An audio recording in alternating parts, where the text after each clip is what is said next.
한국 IR협의 리서치센터 연구위원들이 직접 쓴 보고서를 기반으로 여러분들이 좋은 컨텐츠로 만나실 수 있습니다. 소중한 리포터 같이 보기, 지금부터는 이원재 팀장과 함께합니다. 안녕하세요. 네, 안녕하세요. 네, 자비스라는 기업에 대해서 알아볼 텐데 이름은 상당히 미래지향적인데. 네. 엑스레이를 이용한 그 검사 장비 업체예요. 그래서 보통 우리가 엑스레이라고 하면 주로 저희가 이제 일상생활에서 병원 가거나 아니면 뭐 건강검진 받으러 갔을 때 엑스레이 찍잖아요. 네. 엑스레이 검사라는 게 이제 다른 말로 하면 이게 비파계 검사 종류거든요. 예를 들어서 어떤 제품에 문제가 있으면 제일 확실한 방법은 까서 보는 거죠. 네. 그래서 초코파이를 우리가 검사한다고 했을 때 그걸 열어봐야 사실은 육안으로 제일 확실하게 확인을 할 수가 있는데 다 그럴 수가 없으니 그 내부를 엑스레이로 찍어서 보는 거예요. 그래서 이 엑스레이 검사는 주로 이제 2000년대 들어와서부터 이제 수요가 증가하기 시작했는데 초반에는 이제 식품 이물 검사, 식품에 포함된 뭐 납이라든가 금속이라든가 이런 이물들을 검사하는 거에서 시작해서 최근에는 뭐 반도체라든가 2차 전지라든가 아니면 폭발물, 뭐 의료기기 뭐 이런 쪽으로 이제 사업이 다변화되고 있는 그런 상황입니다. 그래서 반대 개념은 이제 비전 검사라고 해서 주로 외관 검사, 반도체에 들어가는 이제 그 카메라 같은 그 광학기기를 이용해서 찍어서 보는 그런 게 있는데 이제 보다 더 이제 이런 IT 기기들이 이제 작아지고 더 미사화되고 하다 보니까 그 내부를 들여다볼 수 있는 그 검사 방식, 그게 엑스레이 검사라고 이제 보시면 될 것 같아요. 그래서 동사는 2002년도에 설립이 되었거든요. 그래서 한 20여 년 정도 업력을 가지고 있고 사업 초기에는 이제 주로 식품, 이물 검사로 시작을 하다가 2010년대 들어와서 이제 반도체, 뭐 PCB 이쪽으로 사업이 다변화되었고 2018년 이후 이제 주로 이제 2차 전지가 성장한 그 시기에 이제 2차 전지 배터리 쪽에 극강 검사 아니면 이물 검사 쪽으로 이제 사업을 계속 확장하고 있어서 최근에는 이제 그 성장성이 주로 2차 전지에서 고성장세가 나타나고 있는 그런 업체다 이렇게 말씀을 드릴 수가 있겠습니다. 네. 그래서 좀 더 보시면 네.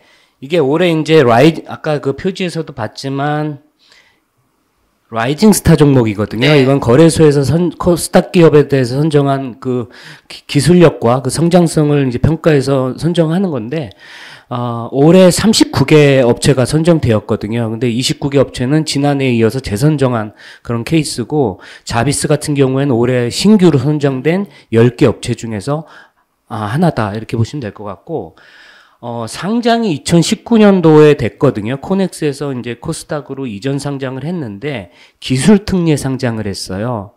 2019년 당시만 하더라도 이 업체의 매출액이 거의 뭐 170억 정도밖에 안 됐거든요. 그러니까 매출액 규모도 작고 또 실적도 수익성을 낼 수 없는 그런 상황이었기 때문에 이 기술 우위라든가 그런 산업의 그 성장성 이런 걸 보고 이제 기술 특례 상장을 한 건데, 지난해 이제 처음으로 6년 만에 영업 흑자로 이제 턴어라운드 했거든요. 올해도 이제 실적이 더 좋아질 걸로 보고 있고, 그래서 기술 특례 상장 4년 만에 흑자로 턴어라운드 한 기업이다 이렇게 보시면 될 것 같아요. 그래서 사업 영역을 한번 말씀드리면, 여기 보시면 네, 올해 3분기 누적 실적 기준인데요. 크게 이제 그 산업용 장비화를 이제 저 엑스스캔이라고 부르거든요. 엑스스캔이라고 하고, 요 엑스스캔에는 주로 2차 전지, 그리고 반도체, PCB, 뭐 이런 산업군의 그런 제품들이 있는데, 특히 2차 전지 그 엑스스캔 부분이 이제 전체의 54%로 거의 절반 이상을 차지하고 있습니다. 그리고 요 PCB 부분이 13%, 그리고 F스캔, 이게 F가 이제 푸드인 것 같은데요. 주로 식품, 이물의 이제 검사 장비인데, 요게 23%를 차지하고 있습니다. 그래서 업체들은 대부분 이제 2차 전지라든가 반도체라든가 그런 전자 쪽, 그쪽하고 이제, 그리고 F스캔은 주로 이제 식품, 그리고 제약바이오 이쪽으로 네. 업체들이 포진되어 있습니다. 종속기업은 4개 업체 정도 되는데요. 주주 현황을 보면 김영철 대표이사가 이제 최대 주주인데 28.65%를 가지고 있습니다. 이분은 이제 삼성전자 출신인데 삼성전자에서 한 14년 정도 근무하시면서 장영실상을 이 엑스레이 기술로 수상하신 분이거든요. 그래서 2002년도에 이 엑스레이 기술로 퇴사 이후에 이제 창업을 한 것이죠. 네. 네. 이상 회사 현황에 대해서 말씀드렸습니다. 네. 자비스가 이제 어떤 회사인지 저희가 맛보기로 얘기를 들어볼 수 있었습니다. 뭐 엑스레이 쪽 얘기를 이제 많이 해주셨는데 그러면 산업용 엑스레이 검사 장비 시장의 뭐 분위기라든지 흐름은 좀 어때요? 네. 이제 제가 제목에서도 썼지만 동사가 엑스레이를 이용해서 이제 그 산업용 검사 장비 시장에 진출해 있는데 네. 주요 포진된 산업 섹터가 아까 제가 산업 매출 구성에서도 보셨지만 주로 2차 전지 그리고 반도체라든가 PCB 뭐 전기전자 부분이겠죠. 그리고 나서 식품 이렇게 세 가지 부분에 이제 주로 포진이 되어 있거든요.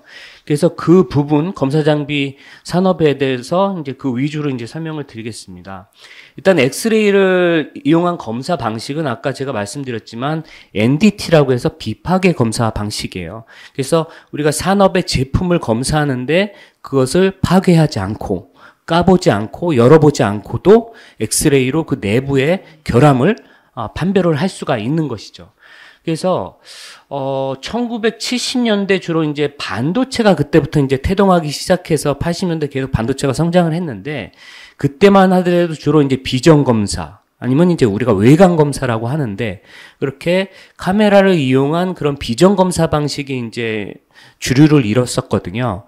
그러다가 이제 엑스레이가 주로 2000년대 들어와서 새롭게 태동한 그런 검사 방식이다 이렇게 말씀을 드리겠고 주로 이제 초기 년도에는 이제 식품 위주로 해서 2000년대 초반부터 시작했으니까 거의 식품 분야의 그 식품 이물 검사 역사는 거의 한 20여 년 국내에 이렇게 된 상황이고 그로부터 반도체, 2차 전지 계속 이제 진화가 되고 있는 거죠.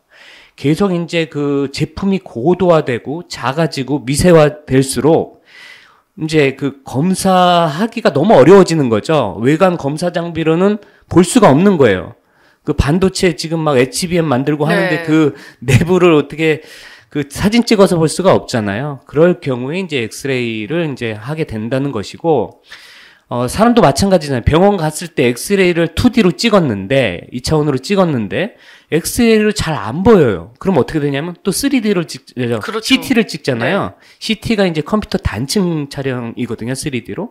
그런 식으로 이제 이 산업용 검사 장비도 2D 엑스레이에서 3D CT 뭐 이런 식으로 이제 계속 진화하고 있는 이런 상황이다라고 말씀드리겠습니다.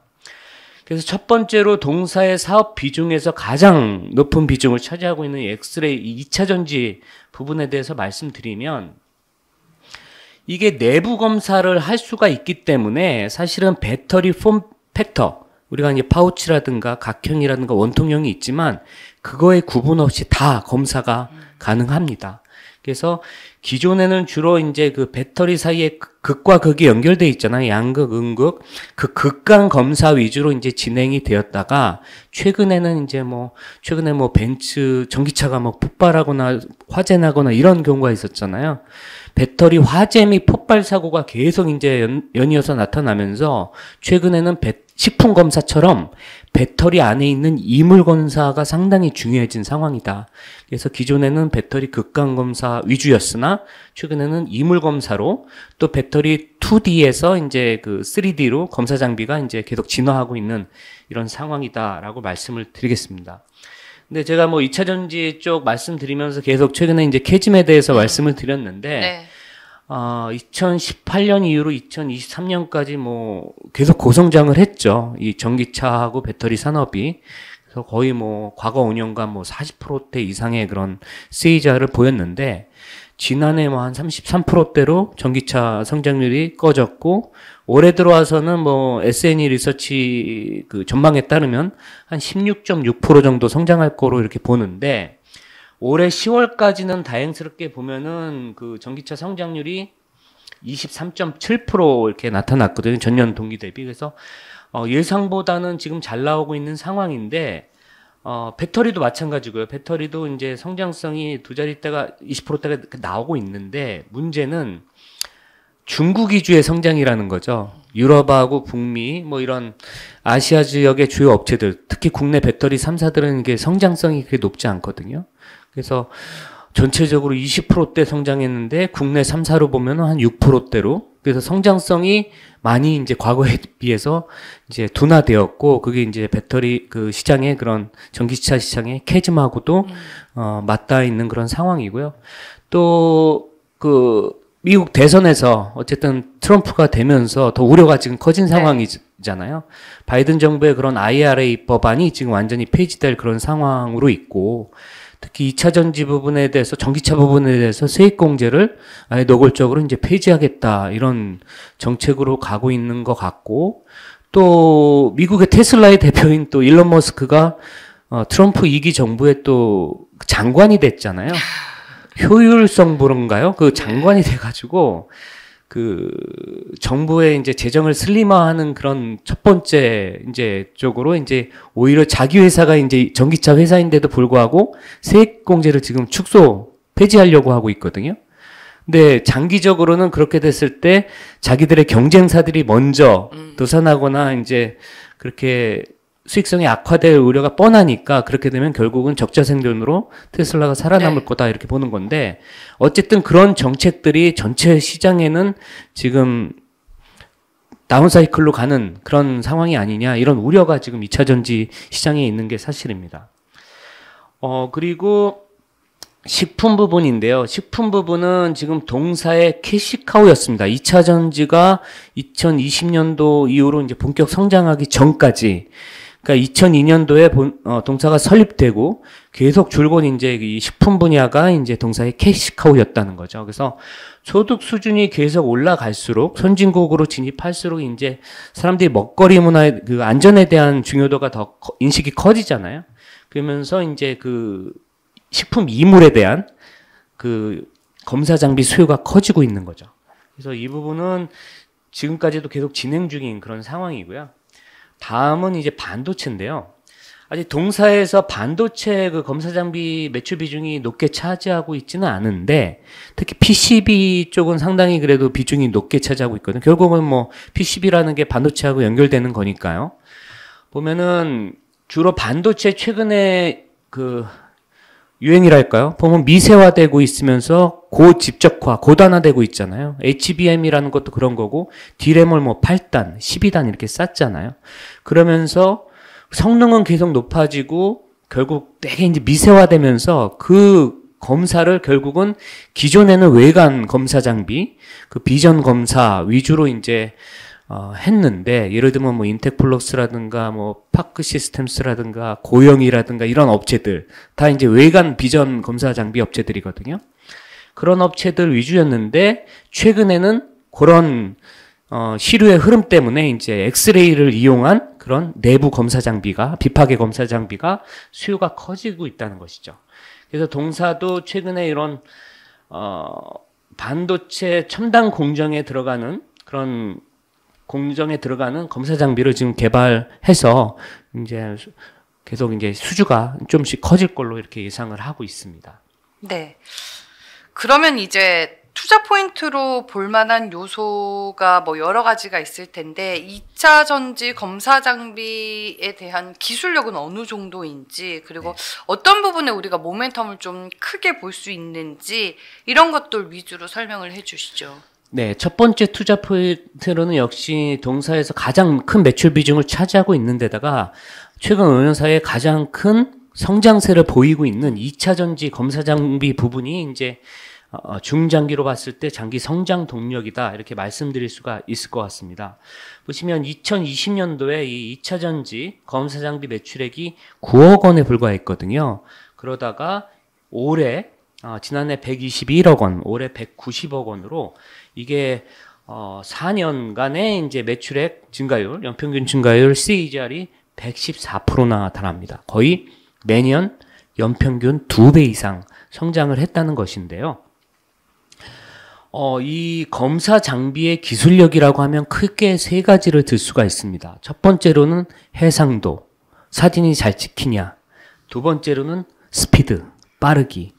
고속으로 이제 검사를 할 수가 있느냐. 그거고요. 세 번째로는 이제 정확도입니다. 그 오검출률. 그러니까 검사 장비의 그 오검출률이 거의 제로 수준에 부합할 정도로 이제 상당히 정확하다는 것인데요. 첫 번째로 고해상도 부분을 말씀드리면 이게 검사 장비 속도가 결국은 배터리 업체들의 공정 속도를 따라가야 되잖아요. 네. 그렇게 속도가 빨라질수록 문제는 사진을 찍을 때 화질이 저하된다는 것입니다. 그래서 그렇게 저하되는 화질을 이 업체가 이제 그 AI 기술로서 저화질을 고화질로 복원하는 그런 기술력을 가지고 있어요. 그래서 해상도가 30나노까지도 가능합니다. 이 어느 정도 수준이냐면은 우리가 보통 카메라 렌즈를 말할 때 가장 그 하이엔드는 이제 독일의 칼자이즈, 뭐 소니에 들어가고 그런 칼자이즈 렌즈 회사가 있는데 그 회사가 보통 50나노 정도까지만 가능하다고 하는데 이 자비스 같은 경우에는 30나노까지도 더 수치가 낮아질수록 더 고해상도라는 얘기인데요. 그렇게 해상도가 높은 그런 기술력을 구현할 수가 있고 고속 검사 쪽에서도 이제 400ppm. 400ppm이라는 것은 지금의 이제 그 2차 전지 배터리 업체들의 그 공정 속도가 그 정도인데요. 그걸 따라간다는 얘기입니다. 공정 속도가 400인데 검사하는 업체 그 장비 스피드가 더 느리면 안 될 거잖아요. 그 스피드 수준이고 400ppm이라는 것은 분당 작업 건수입니다. 이 정도로 이제 지금의 2차 전지 배터리 업체들의 속도를 따라가는 고속 검사가 가능하다. 그래서 이런 기술력으로 지금 어쨌든 2차 전지 부분에서 이제 계속 이제 그 수요가 커지고 있는 그런 상황이고요. 그 2차 전지 부분에서 또 다른 그 지금 기대감은 우리가 이제 배터리 시장의 게임 체인저라고 부르거든요. 이 4680 배터리를. 보통은 지금 현재 테슬라를 비롯한 그런 업체들이 원통형 배터리를 쓸 때 2170 배터리를 씁니다. 2170은 어느 정도 크기냐면 우리가 보통 이 손가락만한 배터리 있잖아요. 3A라고 해서. 그러니까 지름이 21mm인 거예요. 지름이 21mm에 이게 높이가 7.1cm인 거죠. 그게 2170인데 그걸 쓰고 있고, 근데 20년도에 이제 테슬라가 이제 그 4680 배터리를 시장에 출시를 했죠.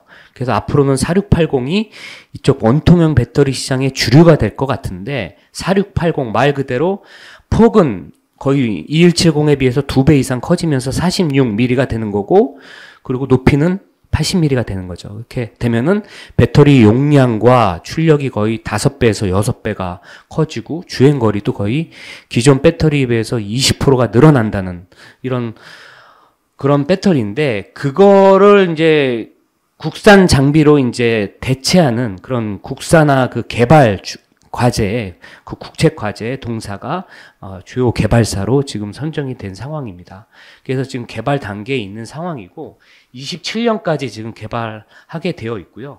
이게 끝나면 원천 기술을 또 특허권을 가지게 되기 때문에 상당히 이제 향후 전개될 그런 수요 시장에서 동사의 그런 역할이 커질 걸로 이렇게 기대가 되는 그런 상황입니다. 그리고 두 번째 투자 포인트는 이 비파괴 엑스레이 검사라는 게 특장점이 범용성이라는 것인데요. 범용성. 기존에는 이제 식품 위주로만 하다가 지금 2차 전지, 뭐 PCB, 반도체, 뭐 계속 진화가 되고 있는데, 지금 또 신규 사업으로 하려고 하는 것은 폭발물, 방산 쪽에 들어가서 폭발물, 뭐 지뢰를 제거를 해야 되는데 그 사람이 갈 수가 없잖아요. 그런 경우에 폭발물 제거 로봇을 이제 투입을 하는데 거기에 이제 엑스레이를 이제 장착을 하는 거죠. 그런 거에 이제 또 국책 과제에 지금 동사가 참여하고 있는 상황입니다. 그래서 거의 개발이 지금 완료된 상황이고, 개발 제안서에 보면 이 시장의 예상 매출액을 거의 500억 정도로 보고 있거든요. 그러니까 상당히 지금 시장이 지금 큰데, 현재로서는 골든 엔지니어링이라고 해서 미국 업체가 국내 이 시장을 지금 독점적으로 장악하고 있는 상황이에요. 그래서 이거를 지금 이 부품을 국산화하는 그런 과제 동사가 지금 투입되어 있는 상황이거든요. 그래서 요것은 이제 개발 이후에 향후 5년 이내에 이제 매출화한다는 그런 계획을 갖고 있거든요. 그래서 조만간 요 부분도 수년 내에, 1, 2년 내에 이제 매출화 단계에 있는 그런 아이템이고요. 그리고 이제 의료 부분에서 이 치매 치료 의료기기를 이 레디큐어라는 데서 개발 중에 있는데요. 이 치매 치료를 하는데 이 방사선을 사용하는데 주로 암 치료에 사용하는 그런 고설량 그 방사능을 많이 쐬이는 그거를 치매 치료에 사용할 수가 없기 때문에 저설량 방사선을 이 엑스레이로 하는 그 치매 치료에 도입하는 그런 사업에서 지금 레디큐어하고 협업하고 있습니다. 이 단계도 지금 현재 개발 중에 있는 상황이고요. 임상과 식약처 인증이 떨어지면 이것도 이제 양산에 착수할 계획을 가지고 있습니다. 네. 투자 포인트는 이제 두 가지로 정리를 해 봤습니다. 앞서서 이제 기업 개요에서 설명을 해 주시면서 실적을 언급해 주셨어요. 2023년 그러니까 지난해에 6년 만에 영업 흑자를 기록했고 올해도 실적이 괜찮은 편이다라고 언급을 해 주셨는데 올해 실적 한번 자세히 들어볼까요? 네. 23년도에 이미 제가 아까 실적을 말씀드렸는데 네. 상당히 좋았습니다. 매출액이 역대 최대 287억이 역대 최대치였고 또 영업이익은 6년 만에 처음으로 이제 턴어라운드 하면서 기술 특례로 상장했지만 실적도 좋아지는 모습을 보였고 287억이라는 매출액이 제가 추정컨대 BEP를 넘어서는 매출액에 지금 반열에 올라 있는 상황이거든요. 거의 분기 기준 매출액으로 한 70억 정도가 넘어가면 손익분기점을 넘는 걸로 지금 추정이 되는데 어쨌든 동사는 이렇게 한 200억 후반대, 300억이 넘어가면 이익이 나는 구간대에 진입을 했다. 처음으로 작년부터 이렇게 보시면 될 것 같고 올해 실적을 보더라도 지금 3분기까지 나왔는데 매출액이 292억, 이미 작년 연간 수준을 넘어섰습니다. 그리고 영업이익도 지난해 8억이었는데 이미 2배 수준을 이제 3분기 만에 넘어선 이런 상황인데요. 제가 사업군이 3개가 주로 있다 그랬는데 2차 전지, 또 PCB, 식품 쪽이 있는데 거의 전 부문이 40~50%씩 매출액이 올해 증가하는 그런 모습이 나타나고 있습니다. 그래서 보시면은 올해 3분기까지 2차 전지가 54%, 그리고 요 F스캔, 이게 식품 분야가 23%, 그 다음에 PCB 분야가 13% 이렇게 차지를 했는데요. 전체적으로 사업군에 상관없이 다 고성장세를 보여주고 있다는 것입니다. 그래서 올해 연간으로 봤을 때는 매출액이 411억 원, 역시 사상 최대치를 경신할 걸로 보이고요. 영업이익은 23억 원으로 이렇게 추정을 하고 있습니다. 네, 실적은 올해도 역시나 숫자가 좋다라고 말씀을 해주셨습니다. 현재 주가 수준은 어떤지 밸류에이션으로 평가를 좀 해주시죠. 이게 제가 일주일 전에 보고서를 발간한 기업이거든요. 네. 12월 10일 날 발간하고 나서 제가 여기 보시면 뭐 PBR이 1.3배라고 했는데 오늘 계산해 보면 1.4배로 올랐거든요. 제가 발간하고 나서 거의 4거래일 연속으로 올라서 한 15% 정도 지금 올라 있는 상황이에요. 네. 그래서 1.4배 정도 수준인데, 아시다시피 코스닥 평균은 2배 정도입니다. 그래서 이 업체가 이 전기차 캐즘이라든가 지금 뭐 이런 영향이 아니었으면 상당히 높은 밸류에이션에 지금 가 있었을 거예요. 그래서 작년 7월에 보면은 주가가 7,300원 정도였거든요. 이게 PBR이 8배가 넘는 수준이었어요. 이렇게 높은 회사가 높은 밸류에이션을 받다가 전기차 캐즘에 또 미국 대선 이슈 이렇게 겹치고 하면서 지금 1.4배까지 주가가 떨어져 있는 이런 상황이다라고 보시면 될 것 같아요. 그래서 동사가 이제 19년도에 상장하고 나서 여태까지 평균 PBR 보면 3.8배였습니다. 상당히 높은 수준이었고 지금 1.4배니까 거의 3분의 1 토막 수준에서 지금 주가가 거래되고 있다. 이렇게 보시면 될 것 같고 역시 주가 약세의 원인은 제가 설명 누누이 드렸지만은 2차 전지 매출 비중이 가장 큰데 그 부분에서 시장의 우려가 큰 거죠. 실제로 캐즘 영향이 있는 데다가 또 트럼프 2기 정부에 대한 불확실성 때문에 거의 뭐 동사뿐만이 아니라 이 업종의 거의 대부분의 주가가 지금 하락한 이런 상황이다. 이렇게 보시면 될 것 같고요. 피어로 보면은 역시 검사 장비 업체들입니다. 그래서 엑스레이를 이용한 검사 장비 업체로는 피어 중에 이노메트리 정도만 있고요.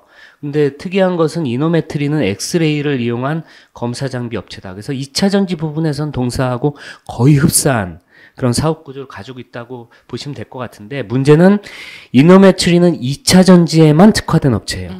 근데 동사는 제가 말씀드렸지만 멀티플레이어라고 말씀드렸잖아요. 네. 그래서 수익성이나 성장성은 이노메트리가 더 높습니다. 왜냐하면 2차 전지가 워낙 고성장해왔기 때문에 하나에만 지금 포커싱 돼 있기 때문에 더 높은 성장성과 그 수익성을 보이고 있는 상황이고요. 나머지 업체들 보시면 뭐 그 파크 시스템스라든가 고영, 인텍플러스, 펜트론 이런 업체들은 주로 이제 반도체 산업에 특화된 그런 비전 장비, 또 뭐 원자 현미경이라든가 그런 광학 카메라를 이용한 비전 검사라든가 이런 데 특화된 업체인데요. 대부분 동사에 비해서 높은 밸류에이션의 거래가 되고 있습니다. 주가를 보면 대부분이 많이 빠졌거든요. 거의 많이 빠졌는데 뭐 30-40% 이상 다 빠졌는데 요 파크 시스템스 요게 이제 원자 현미경 국내 1위 업체입니다. 요게 반도체 선단 공정에 주로 들어가는 그 수요가 지금 계속 증가하고 있기 때문에 올해 독보적으로 지금 주가가 혼자 상승한 상황이고 나머지는 대부분 다 빠졌다 이렇게 보시면 될 것 같은데 밸류에이션에서도 그게 나타나고 있어요. 파크 시스템스 같은 경우에는 지금도 이제 8배가 PBR 8배가 넘는 그런 상황이고 그 펜트론 같은 경우에는 3.9배. 그 나머지 업체들은 다 이제 PBR 2배 미만인데 동사에 비해서는 그래도 높은 수준에서 거래가 되고 있다. 이렇게 보시면 될 것 같아요. 그래서 2차 전지 부분으로만 집중해서 보면은 똑같은 업체는 이노메트리 정도인데 이 업체가 지금 현재는 PBR 1배 수준의 거래가 되고 있습니다. 그래서 동사가 이노메트리에 비해서는 조금 더 고평가된 그런 상황이다. 그렇지만 아까 말씀드린 그런 반도체 검사 장비 업체들의 밸류에이션에 비해서는 훨씬 지금 싼 상황인데요. 자비스 같은 경우에는 이 업체들 중에서 나머지 그 반도체에 특화된 업체들은 매출액이 뭐 수천억이거나 막 이렇게 큰데 자비스 같은 경우에는 지금 몇백억 수준이잖아요. 매출액이 워낙 작다 보니까 아직은 시작하는 단계에서 아무래도 시가총액도 작고요. 뭐 400억밖에 안 되고 이노메트리는 뭐 700억대 중반이거든요. 그러니까 워낙 이 업체들이 시가총액이 작습니다. 하기 때문에 밸류에이션 측면에서도 이런 반도체에 특화된 업체들보다는 좀 낮아진 그런 상황이라고 볼 수가 있겠고요. 요약해 드리면 국내 이 비파계 엑스레이 검사 장비 업체 중에서는 유일하게 동사가 올라운드 플레이어로서 이제 2차 전지뿐만이 아니라 앞으로 수요가 성장하는 그런 모든 산업에 있어서도 주요 선도업체가 될 수 있다는 그런 가능성이 지금 있고요. 신사업 부분에서도 방산, 의료 부분으로 지금 매출액이 계속 확대될 걸로 이런 보이는 상황이라서 지금 밸류에이션은 여기 보시면 거의 전체 중에서도 요 엑스레이를 하는 요 업체들이 지금 상당히 싸 보이는 상황이기 때문에 2차 전지 시장에 대한 그런 불확실성, 요게 좀 해소가 되고 하면은 결국은 2차 전지는 지금 단기 수요, 캐즘이라는 게 단기 수요 위축 국면이잖아요. 길게 보면은 뭐 2030년 넘어가도록 계속 두 자릿대 성장률을 보일 걸로 시장은 이렇게 예상을 하고 있기 때문에 그 부분 감안하시면 지금은 밸류에이션이 단기적으로 위축되어 있는 상황이다라고 해서 어쨌든 중장기적으로 보실 필요가 있다. 이렇게 말씀을 드리겠습니다. 알겠습니다. 마지막으로 이제 리스크 요인을 분석해 봐야 되는데 아무래도 이제 2차 전지 쪽의 비중이 크다 보니까 거기에 영향이 좀 리스크 요인이 될까요? 맞습니다. 지금 보시면 첫 번째 리스크 요인이 이제 수주 쪽인데요. 네.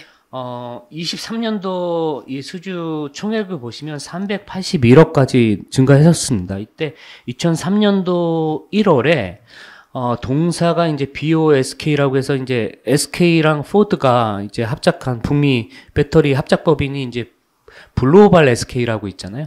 거기서 거의 183억 원에 달하는 수주를 작년 1월에 대규모로 수주를 성공했기 때문에 수주 총액이 늘어나고 수주 잔고도 지난해 말에 190억까지 이렇게 늘어났었는데 지금 3분기까지 보면 수주도 줄었고 수주 잔고도 지금 70억대로 지금 줄은 상황입니다. 그래서 아무래도 2차 전지 산업에서 그렇게 시장에 대한 불확실성이 있다 보니까 이 배터리 업체들이 투자를 지연하거나 아니면 축소하거나 이런 움직임이 지금 나타나고 있는 상황이잖아요. 좀 쉬고 있는 상황이기 때문에 동사의 수주 잔고도 지금 줄어든 이런 상황이라서 아무래도 이 부분은 시장의 그런 불확실성이 좀 가셔야 좀 수주가 다시 재개되지 않을까 이렇게 보고 있습니다.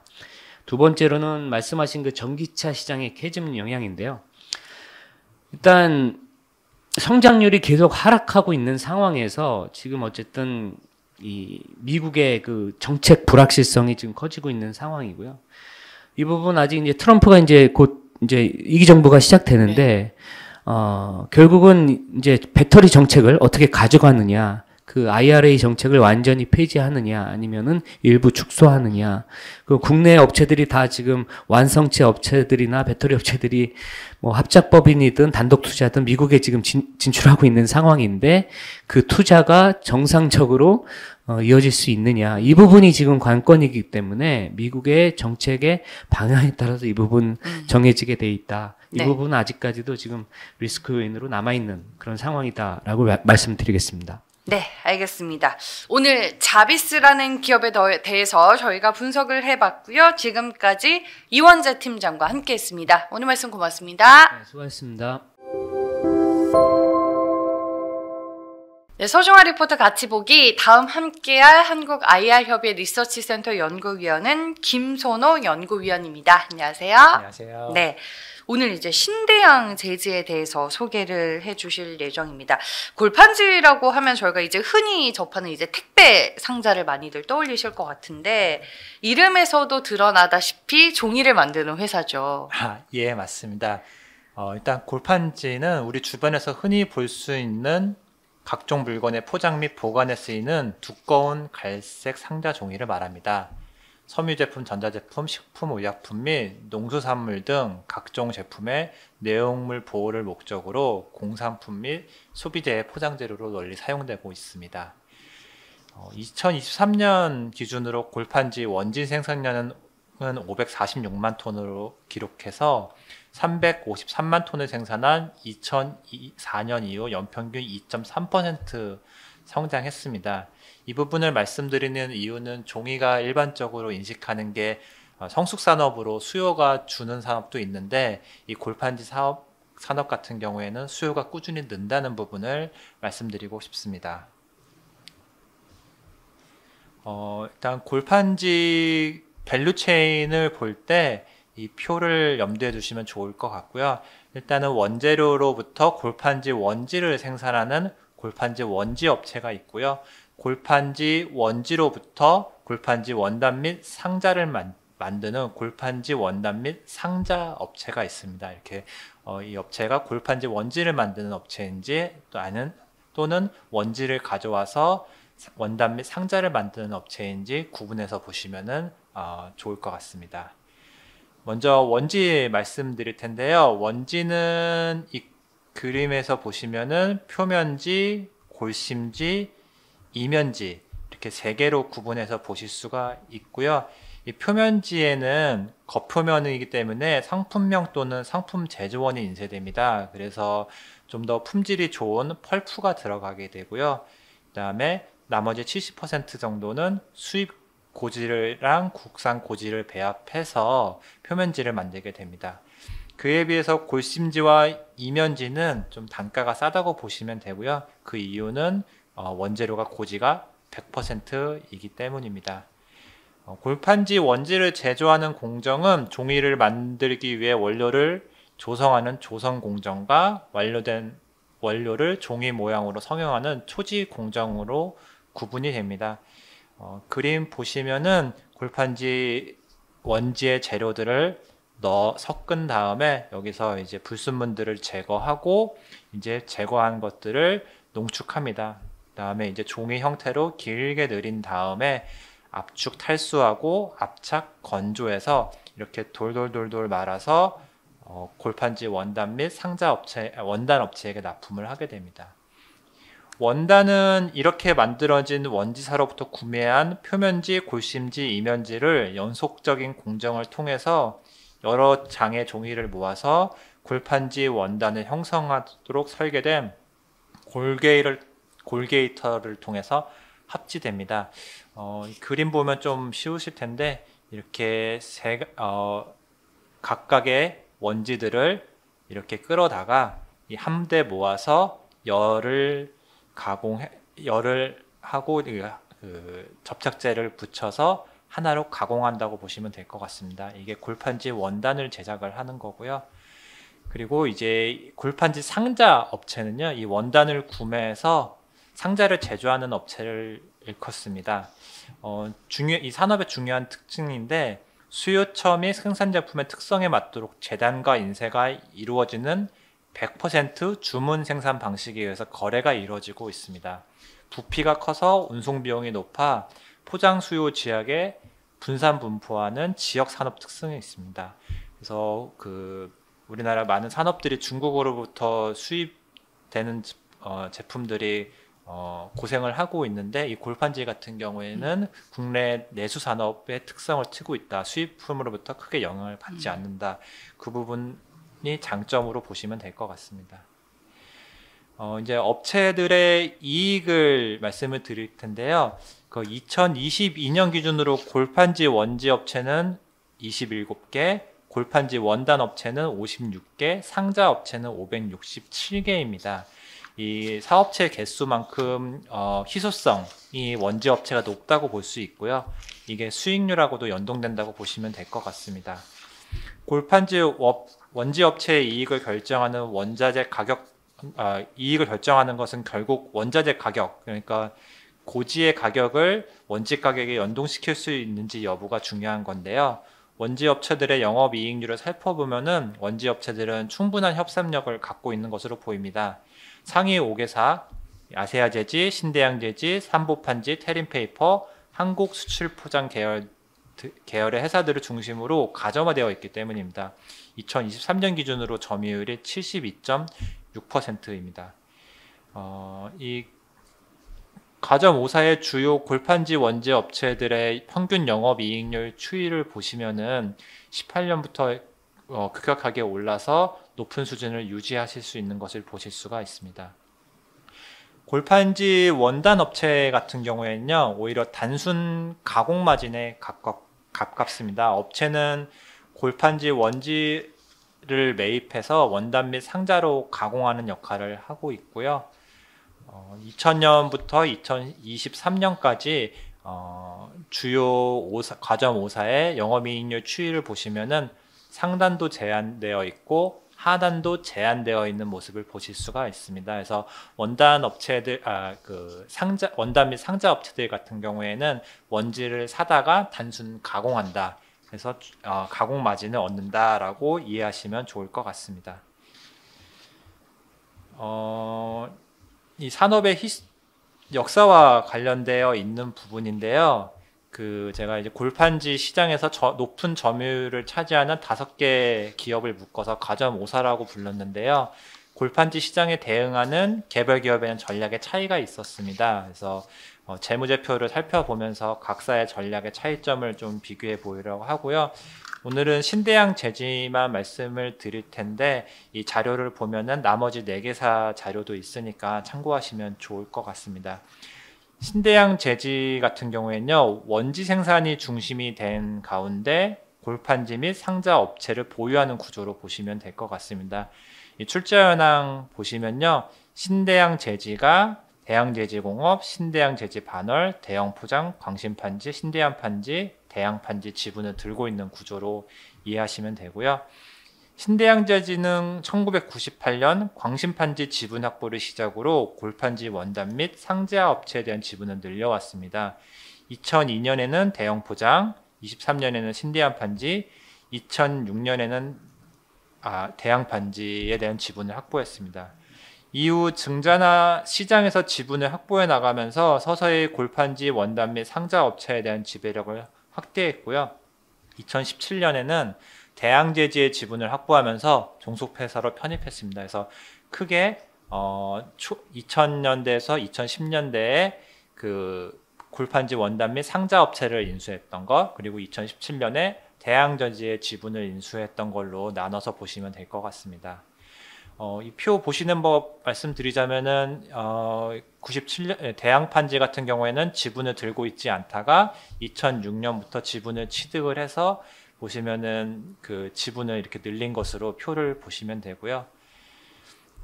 이 재무제표 보시면은 신대양제재 연결 기준 유형자산은 2023년 말 기준 5,090억 원이고요. 2000년 752억 대비해서 연평균 8.7% 증가했고요. 별도 기준으로 해서 투자 자산도 1,868억을 기록해서 2000년 말 기준 194억 원 대비해서 8.64배 증가했습니다. 그래서 신대양제지그룹은 M&A를 통해서 골판지 원지와 원단 및 상자에 대한 시장 지배력을 확대해 왔다고 보시면 될 것 같습니다. 네, 이 원지 생산이 중심이 되는 신대양제지가 제일 위에 있다. 라는 생각이 들고 말씀해 주셨다시피 M&A를 통해서 사업 확장을 이제 꾸준하게 해왔는데 뭐 계열 회사의 지배 구조라든지 신대양제지 이 회사에 대한 설명을 더 추가적으로 해주시면 좋을 것 같아요. 예. 먼저 신대양제지는 2024년 3분기 누적 기준으로 골판지 원지가 40.4%, 원단 및 상자가 59.6%를 차지하고 있고요. 골판지 원지는 반월 시화 공장에서 생산되고 있습니다. 연간 생산 능력은 각각 23.3만 톤, 46.2만 톤이고요. 차후 다시 말씀드리겠지만 대양제지의 안산 공장도 골판지 원지 사업부의 하나지만은 화재로 인해서 생산이 중단된 상태입니다. 2023년 기준으로 66.7만 톤을 생산해서 국내 총 생산량 545.5만 톤에서 12.2%를 차지한다고 보시면 됩니다. 그리고 종속회사인 대영포장, 광신판지, 대양판지, 신대양포장에서 그 골판지 원단 및 상자 사업을 영위하고 있고요. 23년 기준으로 8.5억 제곱미터를 생산해서 국내 총 생산량 65.1억 제곱미터에서 13.1%를 차지하고 있습니다. 예, 그래서 아까 말씀드렸듯이 신대양제지가 회사들의 신대양제지 그룹의 주요 계열사를 들고 있는 구조로 보시면 되고요. 대양판지도 신대양제지가 60%를 들고 있는 대양제지 공업을 통해서 65%를 들고 있고요. 그다음에 신대양포장은 신대양제지 반월을 통해서 65%를 들고 있다. 표를 이렇게 읽으시면 될 것 같습니다. 네, 알겠습니다. 이제 그럼 투자의 관점으로 보도록 하겠습니다. 과연 신대양제지가 가지고 있는 투자 포인트 어떤 점들이 있을까요? 예, 먼저 이 산업의 역사와도 관련이 있는데요. 신대양제지는 2017년 2분기에 대양제지 지분을 취득해서 종속회사로 편입하였습니다. 그러면서 원지 설비 규모가 연간 69.4만 톤에서 대양제지 41만 톤을 더하면서 연간 110.4만 톤이 됐고요. 이 취득 이후에 마침 그 시장이 스프레드 개선까지 더해지면서 실적 증가에 크게 기여했습니다. 신대양제지의 2016년 영업이익은 82억 원이었는데요. 17년에는 288억 원, 2018년에는 1166억 원, 2019년에는 947억 원까지 증가했습니다. 상황이 엄청 좋았고요. 근데 2020년 10월을 기점으로 전환점을 맞이하는데 안산 공장에 대형 화재가 발생하면서 초지기 2대가 소실되었습니다. 이 초지기는 골판지 원지를 생산하는 기계인데 화재로 소실되면서 정상적인 공장 가동이 어려워졌습니다. 2019년 39.2만 톤의 원지를 생산했던 대양제지의 안산 공장은 2020년에 31.7만 톤 생산에 그쳤고요. 2021년부터는 생산이 없는 상황입니다. 2020년 신대양제지 계열의 골판지 원지 생산 업체는 연 66.7만 톤을 생산해서 국내 골판지 생산량의 12.2%를 차지하였는데요. 이는 100.2만 톤을 생산해서 국내 골판지 생산량에서 17.0%를 차지하였던 2020년 대비 물량은 33.4%, 점유율은 4.8% 하락한 수치입니다. 이 기간 동안 원지 사업부의 높은 이익률을 향유하지 못했을 거란 거고요. 이게 비단 그 원지 사업뿐만 아니라 그 골판지 원단 및 상자 계열 연결 대상인 상자 업체에도 부정적으로 영향을 미쳤습니다. 대양판지는 신대양제지 계열의 그 골판지 원단 및 상자 업체인데요. 대양제지로부터 골판지 원지를 조달하고 있었는데 대양전지 화재로 원지 조달에 어려움을 겪고 있습니다.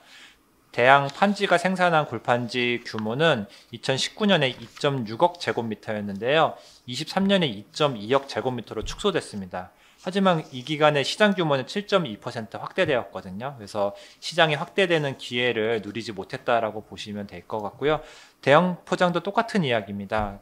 대양제지로부터 골판지 원지를 조달을 하고 있는데 여기에 차질이 있어서 2019년 5.1억 제곱미터를 생산을 했는데 23년에 4.8억 제곱미터로 시장 성장을 누리지 못했습니다. 그래서 원지 실적이나 원단 실적이나 대양제지 화재로 피해를 입었다고 보시면 될 것 같습니다. 보시면은 골판지 원지 생산량이 19년까지는 양호했지만은 21년부터 숫자가 확 줄어든 것을 보실 수가 있습니다. 대양제지는 2022년 좀 지났죠. 이 안산공장 복구를 위해서 2025년 2월 28일까지 1,900원을 신규 시설에 투자하겠다고 공시했습니다. 근데 해당 공시는 23년 12월 27일에 정정 공시를 통해 원자재 값 상승 등 국내외 경제 사정의 급격한 변동으로 인해 투자 시점에 대해서 재검토하겠다고 정정이 되었습니다. 올해 8월에 나온 기사에 따르면은 대양제지는 원지를 생산할 수 있는 설비를 도입하기로 결정했다고 합니다. 회사에서는 공식적인 발표를 하지 않았지만은 신대양제지 계열의 골판지 원지 설비 확장 가능성은 높아 보이고요. 그 이유는 아까 산업 설명에서 말씀드렸듯이 원지 사업이 돈이 되기 때문입니다. 마진율이 높고요. 신대양제지의 과거 5년 평균 영업이익률이 13.4%입니다. 그리고 원지 투자가 신대양제지 그룹 전체의 이익을 끌어올릴 수 있기 때문입니다. 아까 말씀드렸듯이 골판지 원단 업체들이 대양제지 화재에 부정적인 영향을 받고요.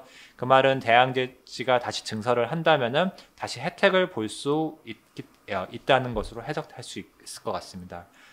그리고 마지막으로 선두와의 격차가 2019년에 2.4% 수준이었는데요. 23년에는 10% 수준으로 선두업체인 테린페이퍼 계열, 아시아제지 계열과 격차가 크게 벌어졌습니다. 그래서 시장 지배력 측면에서 너무 떨어졌기 때문에 증설 가능성이 높지 않나 이렇게 보고 있습니다. 두 번째 투자 포인트로 말씀드리고 싶은 것은 이렇게 대양제지 화재가 났음에도 불구하고 그래서 생산 설비 규모가 69.4만 톤으로 줄어들었음에도 불구하고 돈을 잘 벌고 있다는 부분을 말씀드리려고 합니다. 신대양제지 골판지 원지 사업부라고 제가 정의한 신대양제지 본사와 신대양제지 반월, 그러니까 대양제지를 뺀 이 실적은 2023년 기준으로 영업이익 463억 원, 영업이익률 14.7%를 기록을 했습니다. 그 밑에 표 보시면은 2018년부터 해서 높은 이익 레벨이 지속되는 것을 보실 수가 있고요. 이 수준이 어느 정도 수준이냐면은 2018년부터 23년까지 6년 평균 이익이 478억 원인데요. 2008년부터 2017년까지 10년 평균 영업이익이 161억 원 대비 3배 수준입니다. 그래서 엄청나게 이익이 많이 나오고 있고요. 특히 이 산업이 경기 순환적인, 그래서 이익 변동성이 큰 산업임을 감안했을 때 아주 이례적이라고 할 수 있습니다. 근데 이런 이례적인 상황이 지속이 되면서 꾸준히 실적이 잘 나올 걸로 저는 보이고요. 그 근거는 첫 번째는 골판지 원지 업체들이 수직 계열에 성공했기 때문입니다. 생산한 물량의 대부분을 계열사에 판매할 수 있기 때문에 안정적으로 가동률을 유지할 수 있고 재고 소진을 위해서 판매 가격을 낮출 필요가 없으며 원지를 확보하지 못한 골판지 원단 및 상자 업체와의 협상에서 우위에 설 수가 있습니다. 두 번째는 대양제지 화재가 크기 때문인데요. 2019년 대양제지가 생산한 물량은 39.2만 톤으로 2019년 업계 생산량 531만 톤의 7.4%를 차지했습니다.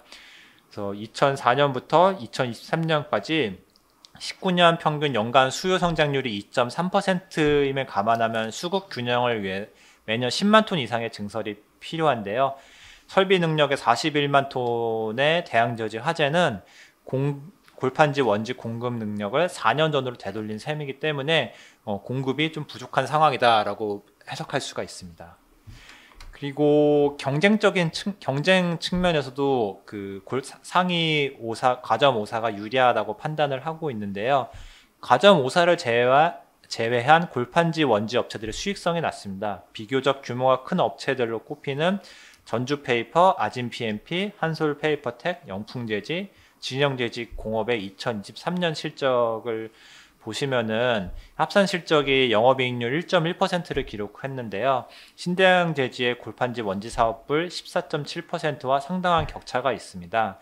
그래서 가점 5사를 제외한 업체들의 원가 경쟁력이 열이이기 때문에 경쟁이 제한적이어서 신대양재지의 원지 사업부 이익은 꾸준히 잘 나올 것으로 보입니다. 네, 원지 부문의 증설 가능성 그리고 골판지 원지 업체 높은 수준의 수익 구조 뭐 두 가지 관점에서 투자 포인트로 꼽아주셨습니다. 앞서서 뭐 화재로 가동이 중단됐음에도 불구하고 돈을 잘 벌고 있다라고 말씀해 주셨던 부분이 좀 기억에 남는데 올해 실적은 전체적으로 좀 어떤 상황이에요? 예, 올해 실적은 전년보다는 줄어들 것으로 전망이 됩니다. 먼저 올해 실적 올해 많이 지났으니까요. 3분기까지 누적 실적을 말씀드리면서 풀어나가려고 하고요. 2024년 9월까지 국내 골판지 생산은 그러니까 전체 산업 통계 자료로는 전년 동기 대비해서 2.8% 증가했는데요. 수요의 고점이었던 2021년 같은 기간 대비는 7.1% 하락해 있습니다. 그러니까 전년보다는 반등했지만은 여전히 고점 대비해서는 많이 내려와 있는 상황이고요. 인플레이션으로 전반적인 비용이 상승한 가운데 산업 내 경쟁이 심화되면서 마진이 악화되었습니다. 원지 스프레드, 골판지 원지 가격에서 주요 재료가 되는 고지 가격을 뺀 원지 스프레드는 291원으로 전년 대비 18원 축소되었습니다.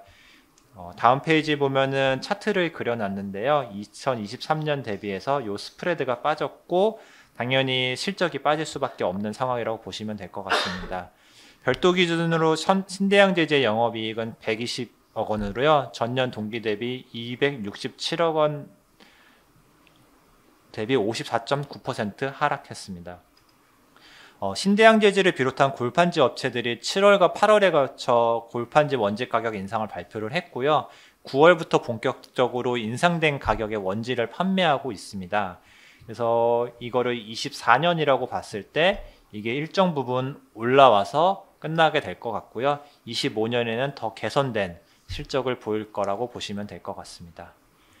골판지 원단 및 원단의 단가는요, 3분기까지 기준으로 말씀을 드리는 겁니다. 3분기까지 단가는 479원으로요, 전년 동기 대비 6.7% 하락했습니다. 구매한 골판지 원지의 가격은 491원으로 전년 동기 대비 3.5% 하락했고요.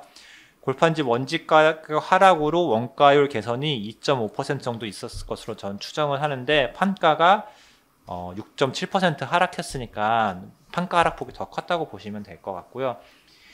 이 표 보시면은 위에가 원단, 그다음에 아래가 원지고 원단 업체는 원지를 사다가 만드는 건데요.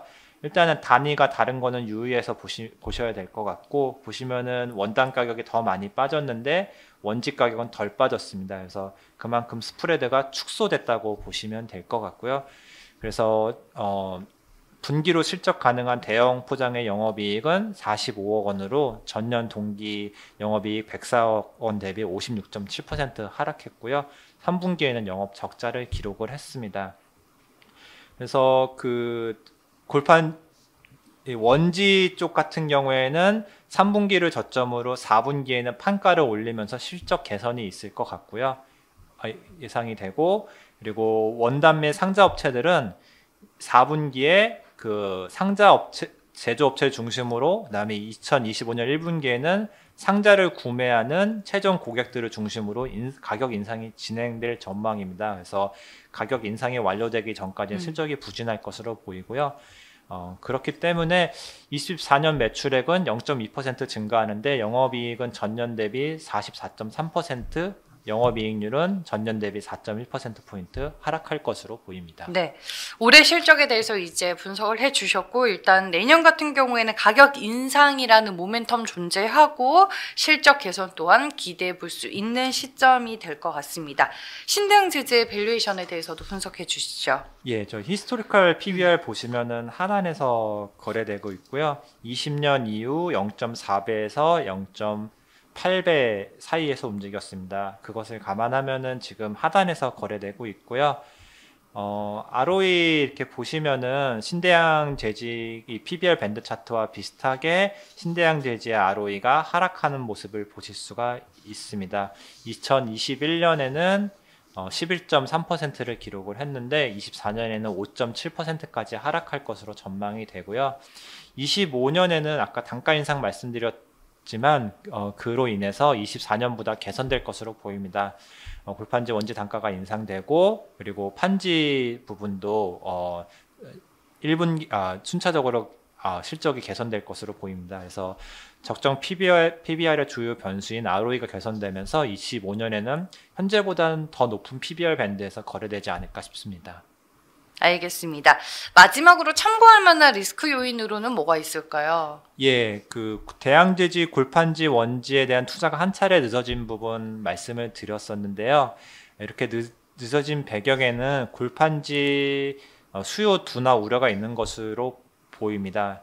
보시면은 2022년, 2023년 골판지 원지 생산량은 565만 톤, 546만 톤을 기록을 해서 21년 각각 전년 대비해서 5.6%, 3.4% 시장 규모가 축소되었습니다. 24년에는 증가하기는 하는데 여전히 21년 생산에는 미치지 못할 것으로 예상이 됩니다. 신대양재지 2023년 영업이익의 73.4%가 골판지 원지에서 발생을 했고요. 본인들의 증설이 골판지 원지 업황 하락으로 연결되기를 원하지 않을 것입니다. 그렇기 때문에 지금 증설을 서두르기 좀 어려운 상황인 것 같고요. 골판지 수요 회복이 늦춰질수록 대한재지 공업 증설은 지연될 리스크가 있어 보입니다. 네, 알겠습니다. 투자자분들이 참고할 만한 리스크 요인까지 저희가 꼼꼼하게 따져봤고요. 신대양 제재에 대해서 김선호 연구위원과 함께 공부를 해봤습니다. 오늘 말씀 고맙습니다. 감사합니다.